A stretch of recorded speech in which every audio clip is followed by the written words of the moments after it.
Was in Italy and Florence and Rome for about nearly 7 years all told. Came back to the United States and I just had a massive case of culture shock. When I left in 1969, people were fighting in the streets and there was all this struggle and the world was going to change and people had gotten up off their butt and were going to make a difference. The biggest shock was to see that people's attitudes had changed from being, uppity and let's have our rights to being compliant and being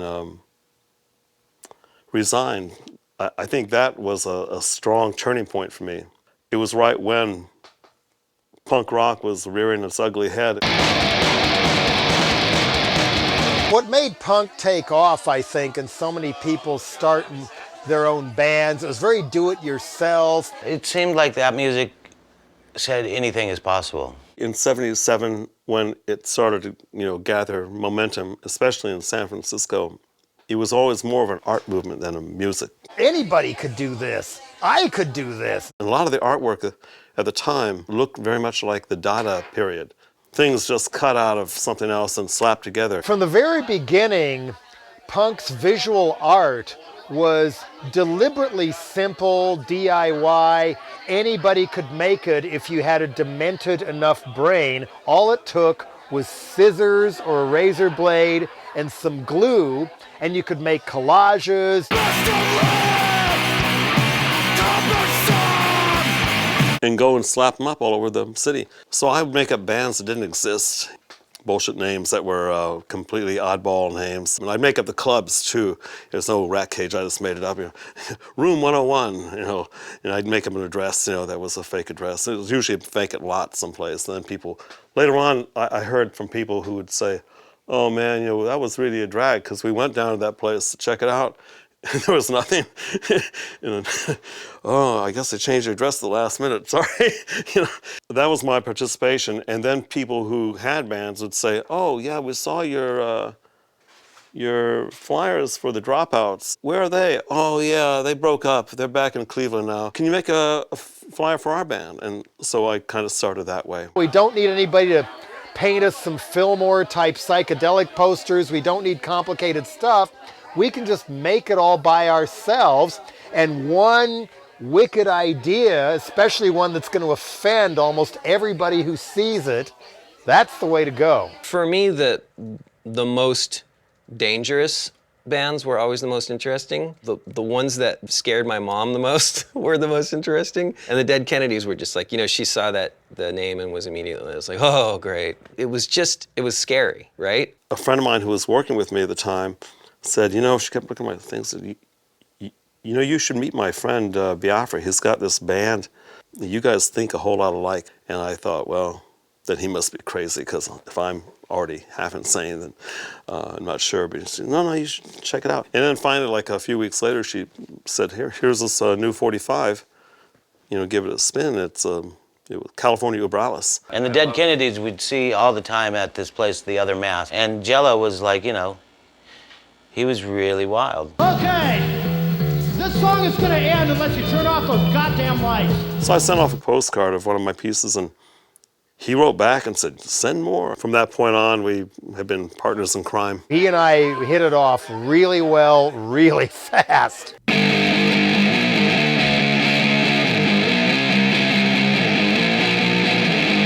Many of the pictures I did were things I did on my own, just because of my own, sour point of view. Then we collaborated on a few pieces. His style of collage is more like, pictures laid on top of one another, and then I'd add one thing or 10 things. The artwork was just perfect. It was, it made sense. It wasn't necessarily political. It had this sort of vibe of being political, but it was more kind of surreal than anything. And a lot of those pictures used to be on my bedroom wall when I was a teenager. Corrupt politicians making fools of themselves, dictators like Idi Amin, and idiot celebrities. So we were all cutting all these pictures out every week and putting them on our walls and realizing how funny it was, to have these pictures just sitting there out of context and then something else right beside it.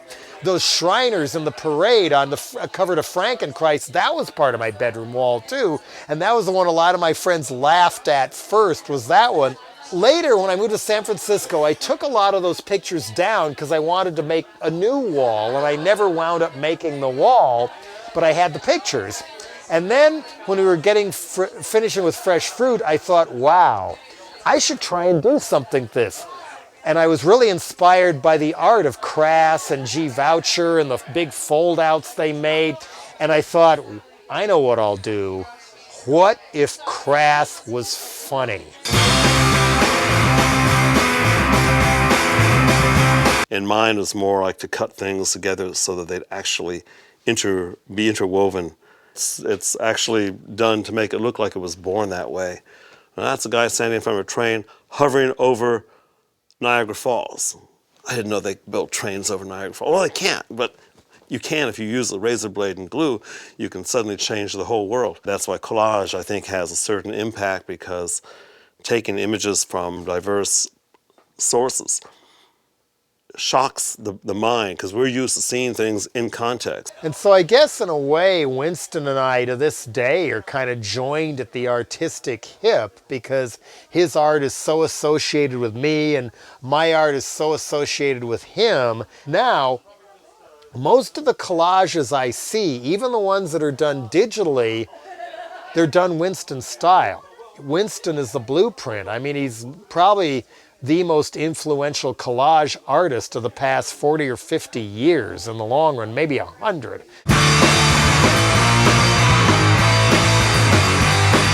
And then with Biafra too, a lot of times he would see pieces that I just had on the wall and realize that that's what I want to have for this new record. The follow-up to Fresh Fruit for Rotting Vegetables started with the art. I was showing him some of my work, and one of them happened to be this cross of dollars, which I made a couple years before. It was like a real crucifix that I'd covered in dollar bills and just put the Jesus figure back on it. To see this album cover that's got a crucifix made out of dollar bills, I was like, huh. Biafra said, that's dangerous. I want to use that. I was like, that is one of the best record covers I've ever seen in my life. Now I got to go make the record.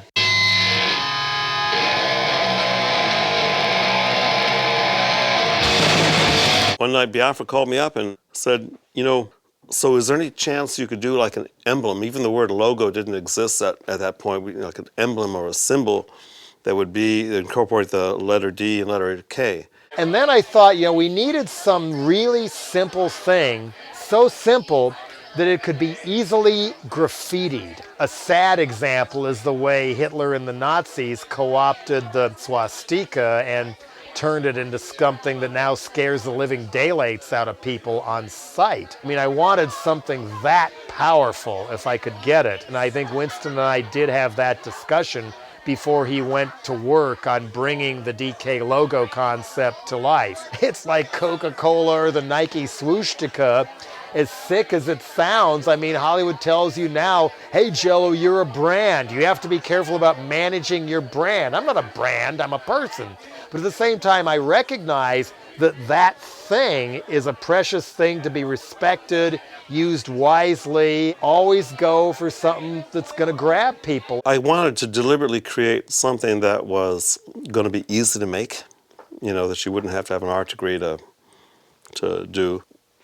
Evoke a certain kind of hard-edged, severe imagery.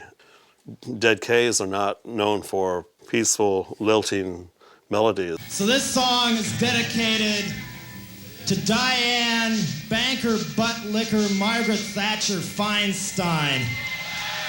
Curtis, go to the back. The dragon lady with no fucking heart. I spent the rest of the evening on my own at the table, just drawing line after line, and sometimes I had a circle, sometimes a triangle, and finally came up with something that only took a couple of strokes of the pen to do. I started to line up toothpicks so I could make okay, what can you do with 4 toothpicks? And realized I could get this D and K together with a piece on the side with only 4 toothpicks. And that's what I called Biafra the next day and said, I've got it. One line, X, another line, and there it is, DK. I wandered over to the hall an hour or so later. At one point, I went back to the men's room, and all over the men's room was written DK logos everywhere. I thought, good, Biafra's been here now. It's so it's already been spread. I put that logo everywhere, but my favorite one ever, which I got busted for, was I did it in masking tape on the lockers at school. This teacher grabbed me and, "What are you doing?" And I'm like, it's just a band logo. And the guy was just like, "What does it mean?" And I was like, "Oh, it's this band called the Dead Kennedys, And he's like, "The Dead Kennedys?" So I was just like, "Yeah, I don't know, it's the Dead Kennedys." It's just, like, how do you explain Kill the Poor? You could say, oh, it's ironic, but wait, is it ironic, or what is it? Is it just a joke? Because that's kind of a sick joke, but I mean, I don't know, fuck, it's Kill the Poor, man. It's great, it's punk rock.